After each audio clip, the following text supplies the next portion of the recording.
1,00,000 కోట్లు పెట్టిండు, 1 ఎకరా మెరగలే. ఆ బ్రిడ్జులు క్రాక్లు వచ్చినాయి, అదేంటి డ్యాములు క్రాక్లు వచ్చినాయి. ఆ మిషన్ భగీరథ నీళ్లు ఎవరికి వచ్చినాయో అనుకుని నా 50,000 కోట్లు తలగబెట్టిండు. ఇప్పుడు ఇలా ప్రామిసులని చదివిన కాంగ్రెస్ వాళ్ళు ఈ ఆయన కూడా చదివితే ఇంకా ప్రజలేం మర్చిపోలే. కేజీ టు పీజీ మర్చిపోలే, ఎన్ఆర్ఐ పాలసీ మర్చిపోలే, డబుల్ బెడ్రూమ్ మర్చిపోలే, 3 ఎకరాల పొలం మర్చిపోలే, ఏం దళిత బంధు మర్చిపోలే. ఇవన్నీ కూడా పనికి మాలిన రాజకీయాలు.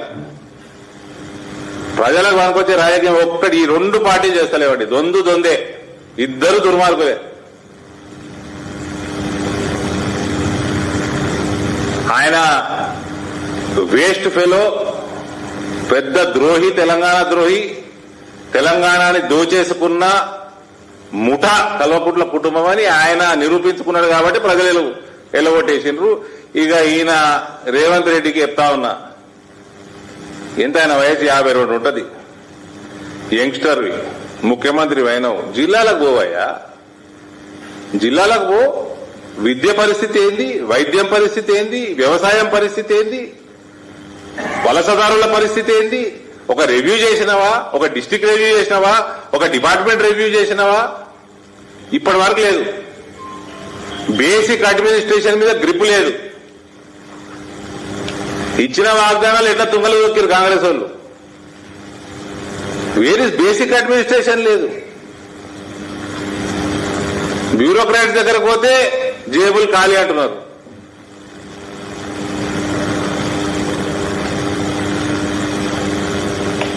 ఏదైనా సిస్టమ్ ని మళ్ళా దారిలో పెడతాం అనుకుంటే ఏదో హైడ్రా పుటకం పుట్టించాడు.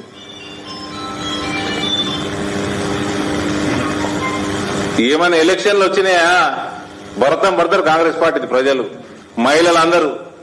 ఈ 4,000 పెన్షన్ ఎటుపోయింది, 2,500 ఎటుపోయింది, తులం బంగారం ఎటుపోయింది? అదే పాత దిక్కుమాల బస్సులలో ఎన్నిసార్లు ఎక్కాలి? కొత్త బస్సులను పెట్టి ఏసీకి ఏసీని తిప్పుతాడేమనుకుంటే అది లేదు. పాత దిక్కుమాల బస్సులు ఉన్నాయి అన్ని. వాన్ తలపండు వాళ్ళగా అని కేసీఆర్ నిలగొట్టిండ్రు. ఇప్పుడు అదే పరిస్థితికి రేవంత్ వస్తున్నాడు.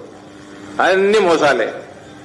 రైతులు, మహిళలు నీ సంగతి చెప్తారు కాంగ్రెస్ పార్టీది ఏదైనా ఎలక్షన్ వస్తే.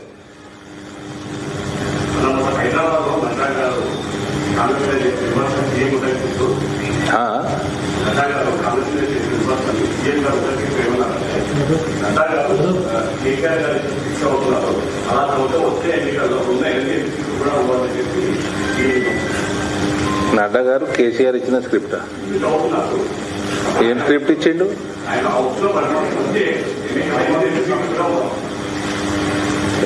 ఈయన రేవంత్ ఇప్పుడు కేసీఆర్ ఇప్పుడు ఈయన తిట్టినందుకు కోపం ఆయనకి. కేసీఆర్ ఓడిపోయాడా? కేసీఆర్ ఇస్ గాన్ స్టోరీ, खत्म हो गया केसीआर. कुत्ता भी नहीं डालता वोट केटीआर को, कविता को, याद रखो. कुत्ता भी नहीं डालता वोट. అయిపోయింది, అలా కథ అయిపోయింది. నువ్వున్నావు ప్రభుత్వంలో, నువ్వు చేసిన వాగ్దానాల సంగతి మాట్లాడండి. ఆయన దానికి కోపం వస్తేనే